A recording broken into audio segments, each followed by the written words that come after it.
हम कहते हैं कि ईश्वर दिखाई नहीं देता, पर एक वही तो दिखाई देता है जब कोई दिखाई नहीं देता।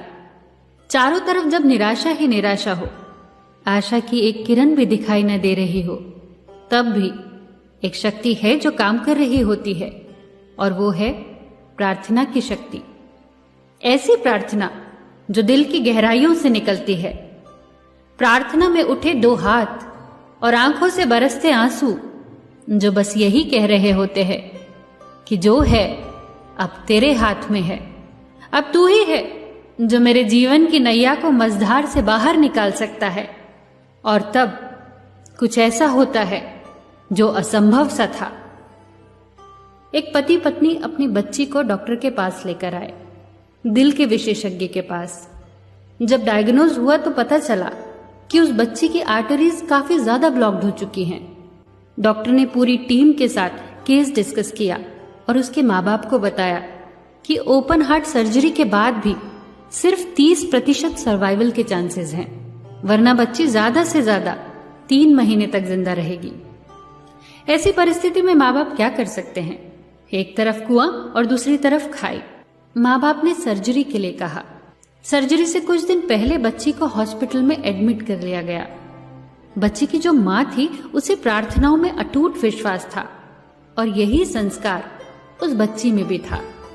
माँ हमेशा उस बच्ची का हौसला बढ़ाती, हमेशा उसे कहती, भगवान हम सबके दिल में रहते हैं, वो तुम्हें कभी कुछ नहीं होने देंगे, तुम बिल्कुल मत घबराना। ऑपरेशन का दिन भी आया। ऑपरेशन थिएटर में डॉक्टर ने जब बच्ची का मासूम सा मुस्कुराता चेहरा देखा तो उन्होंने बच्ची से कहा, बिल्कुल चिंता मत करना, तुम ऑपरेशन के बाद एकदम ठीक हो जाओगी। इस पर उस बच्ची ने डॉक्टर से कहा, मुझे बिल्कुल भी चिंता नहीं है, क्योंकि मैं जानती हूं कि भगवान रहते हैं मेरे दिल में। डॉक्टर, आपसे एक रिक्वेस्ट है कि आप जब मेरा हार्ट ओपन करो तो बताना कि भगवान कैसे दिखते हैं। डॉक्टर ने कुछ भी नहीं कहा, सिर्फ मुस्कुराए। ऑपरेशन के दौरान पता चल गया कि कुछ भी नहीं हो सकता। बच्ची को बचाना असंभव है। हार्ट में ब्लड की एक बूंद भी नहीं आ रही थी। डॉक्टर ने निराश होकर अपनी टीम को स्टिचेस लगाने को कहा। अचानक डॉक्टर के कानों में बच्ची के वो शब्द गूंजने लगे, डॉक्टर, मैं बिल्कुल भी नहीं घबरा रही हूं, क्योंकि मैं जानती हूं भगवान रहते हैं मेरे दिल में। उसी वक्त डॉक्टर ने हाथ जोड़कर भगवान से प्रार्थना की, हे ईश्वर, मेरा सारा अनुभव इस बच्ची को बचाने में असमर्थ रहा। अगर आप सच में इस बच्ची के हृदय में विराजमान हो तो आप ही कुछ कीजिए। डॉक्टर ने कहा कि उस दिन मेरे दिल की गहराइयों से निकली ये अश्रुपूर्ण प्रार्थना थी। उसी वक्त साथ खड़े जूनियर डॉक्टर ने उनके कंधे पर हाथ रखा। सब डॉक्टर्स देखकर हैरान थे। बच्ची के हार्ट में ब्लड की सप्लाई शुरू हो गई। ये एक चमत्कार ही था। वहां खड़े सारे डॉक्टर स्तब्ध थे। ऐसा उनके करियर में पहली बार हुआ था। उस डॉक्टर ने कहा, इस घटना ने मेरा पूरा जीवन ही बदल दिया।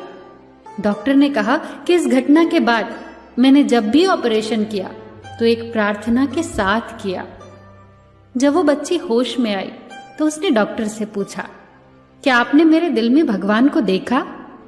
डॉक्टर ने मुस्कुराकर कहा, हाँ, मैंने उन्हें महसूस किया। उन्हें देखा नहीं जा सकता, सिर्फ महसूस किया जा सकता है। उन्होंने तुम्हारे लिए और सबके लिए एक मैसेज दिया है। उन्हें हमेशा अपने हृदय में महसूस करना, वो हमारे अंदर ही है, हम सब के अंदर। उन्हें याद करके ही अपने हर एक काम की शुरुआत करना और अपना हर काम उन्हें समर्पित करते जाना। एक पुरानी कहावत है, डॉक्टर घाव पर पट्टी बांधता है, ईश्वर उसे ठीक करता है। दोस्तों, जीवन में कभी भी इन 3 शक्तिशाली संसाधनों को नजरअंदाज मत करना। पहला प्यार, दूसरा प्रार्थना और तीसरा क्षमा। फिर मिलेंगे दोस्तों अगली कहानी के साथ।